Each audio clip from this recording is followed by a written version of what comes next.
میرے اکیلے جانے سے کیا ہوگا؟ میں جاؤں گا اکیلا تو میرے اتنا کوئی بات ہو گیا تو ہو سکتا میرے اکیلے جانے سے کچھ نہ ہو. کیسے قرآن بچے گا، کیسے دین کا کام ہوگا، کیسے مذہب اسلام آگے بڑھے گا؟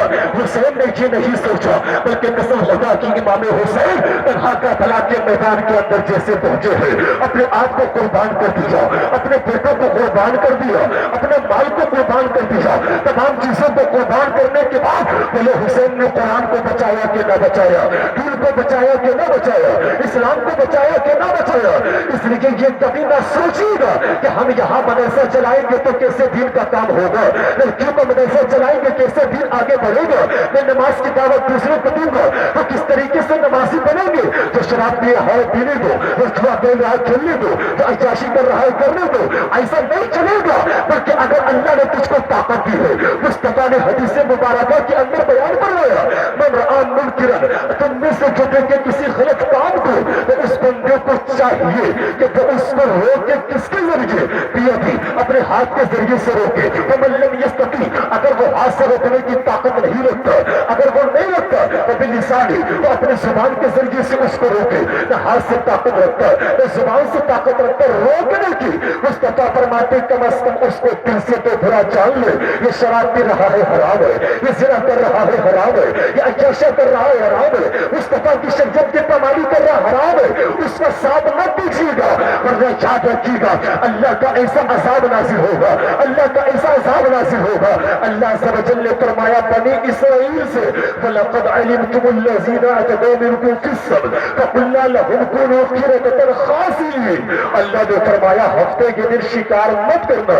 انہوں نے اللہ کی بات کو نہ مانا، اپنی چلاتے رہے. دنیا میں جیسا ہو رہا ہونے دیجیے گا، اس کو کرنے دیجیے گا. قسم خدا کی جب ایسا کیا رات کو مچھلی کھا کر کے سو گئے. اللہ کی نافرمانی کرنے کی وجہ سے اللہ عز و جل نے 12,000 انسانوں کو بندروں کی شکل میں مسح فرما دیا تھا. اللہ مجھے بتاؤ اللہ کے عذاب سے ہم کب ڈریں گے؟ اللہ عز و جل نے فرمایا ایک روایت کے اندر حضرت یوشع بن نون علیہ السلام 40,000 نمازیوں کو اللہ نے آزاد کے ضرب لانے کے بعد ہلاک فرما دیا. آپ کہو گے حضرت 40,000 نمازی، 40,000 علماء، 40,000 حاجی، 40,000 مصطفیٰ کا کلمہ پڑھنے والے، مصطفیٰ پر درود پڑھنے والے، آخرکار 40,000 کو ہلاک کیوں کر دیا؟ ان 40,000 پر عذاب کیوں آیا؟ جب پوچھا گیا مولا یہ گناہگار ہے، یہ سیاہکار ہے، یہ بدکار ہے، بات سمجھ میں آتی ہے ان پر عذاب ہوتا ہے، یہ ان پر عذاب ہو گیا، یہ ہلاک کو برباد ہو جائیں گی تو بات سمجھ میں آتی ہے. لیکن 40,000 نمازیوں کو کیوں ہلاک کیا جا رہا ہے؟ 40,000 حج کرنے والوں کو کیوں برباد کیا جا رہا ہے؟ 40,000 مصطفیٰ کا کلمہ پڑھنے والوں کو ان پر عذاب کو کیوں نازل کیا جا رہا ہے؟ قسم خدا کی اس جملے کو اپنی دل کی تختیوں پر نوٹ کیجیے گا. حاطف غیبی سے آواز آئی یہ جو 60,000 انسان ہے ان کو تو گناہ کی وجہ سے، ان کو شراب کی وجہ سے، ان کو عیاشیاں کرنے کی وجہ سے، ان کو نماز چھوڑنے کی وجہ سے، ان کو زنا کرنے کی وجہ سے، ان کو جھوٹ بولنے کی وجہ سے، ان کو شریعت کی خلاف ورزی کرنے کی وجہ سے، قرآن کے خلاف چلنے کی وجہ سے.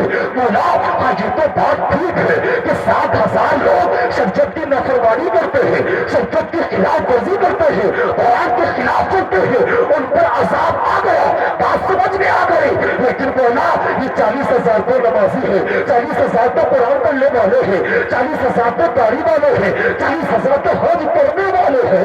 اے مولا ان پر عذاب کیوں آ رہا ہے؟ ان کو ہلاک کیوں کیا جا رہا ہے؟ تو حاطف غیبی سے آواز آتی ہے جو 60,000 لوگ جو نماز چھوڑتے ہیں، جو روزہ چھوڑتے ہیں، جو زکات نہیں دیتے، جو جھوٹ بولتے ہیں، جو عیاشیاں کرتے ہیں، یہ 40,000 نماز پڑھنے والے ان 60,000 کے ساتھ میں بیٹھتے ہیں، ان کے ساتھ میں کھاتے ہیں، ان کے ساتھ میں پیتے ہیں.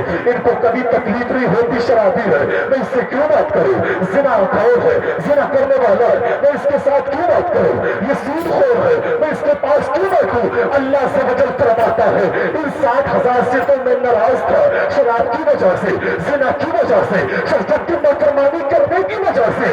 لیکن یہ جو 40,000 لوگ ہیں یہ جو میری ناراضی جن سے ہے یہ ان سے کبھی ناراض نہیں ہوئے، کبھی ان کا بائیکاٹ نہیں کیا، کبھی ان کا رد نہیں کیا، کبھی ان کی خلاف ورزی نہیں کی ہے، کبھی ان کا ساتھ دینے سے گریز نہیں کیا، کبھی پیچھے نہیں ہٹے. یہ 40,000 نمازی ان شراب پینے والوں کا ساتھ دیا, ان عیاشی کرنے والوں کا ساتھ دیا. اس لیے ان 60,000 پر جو عذاب آ رہا ہے وہ ان کے گناہ کی وجہ سے ہے, اور ان 40,000 پر جو عذاب آ رہا ہے ان سے راضی ہونے کی وجہ سے اللہ عز و جل نے 40,000 نمازیوں پر عذاب حاصل کر دیا. اللہ, آج کوئی گناہ کرے ہم ہنس رہے ہیں, کوئی شریعت کی خلاف ورزی کر رہا ہے تو ہم ہنس رہے ہیں, ہم مزے لے رہے ہیں. مجھے بتا تو صحیح, آج میرا اتنا ایمان کیوں کمزور ہو گیا ہے؟ آج میں کس موڑ پر کہاں میں پہنچ گیا ہوں؟ قسم خدا کہ ہمارا ایمان تو وہی ایمان ہے نا. حضرت ابراہیم علیہ السلام کو اللہ عز و جل کی طاقت دیکھیے گا, اللہ عز و جل کی پاور دیکھیے گا. تم سوچو کہ اللہ کو ناراض کر کے میرا بیٹا ترقی کر جائے, میں ترقی کر جاؤں, میں آگے بڑھ جاؤں.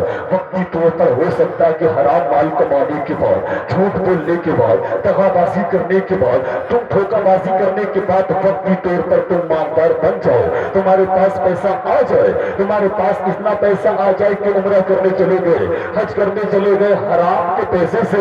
مصطفیٰ نے فرمایا ایسے بندے کی اللہ عز و جل نہ لبیک کو قبول فرماتا ہے, نہ حج کو قبول فرماتا ہے, نہ عمرے کو قبول فرماتا ہے. ایک حج کرنے والا خانہ کعبہ کے سامنے جو حرام پیسے سے حج کرنے گیا, جو حرام پیسے سے, سود کے پیسے سے, غلط پیسے سے جو عمرہ کرنے کے لیے گیا, خانہ کعبہ کے سامنے ایک مرتبہ نہیں 1000 مرتبہ دعا کرتا رہے, اللہ عز و جل اس کی دعا کو قبول نہیں فرمائے گا. اس کے عمرے کو اس کے منہ پر مار دے گا, اس کے حج کو اس کے منہ پر مار دے گا. لیکن قسم خدا کی ایک غریب انسان کہ جس کے پاس جو حلال کمائی کماتا ہے, حلال کمائی کھاتا ہے, وہ عمرہ کرنے اگرچہ نہ گیا, حج کرنے اگرچہ نہ گیا, لیکن اپنی مسجد کے اندر بیٹھنے کے بعد اگر وہ ہاتھوں کو اٹھا دیتا ہے تو حلال کمائی کی وجہ سے اللہ عز و جل اس کی دعا کو قبول فرما لیتا ہے.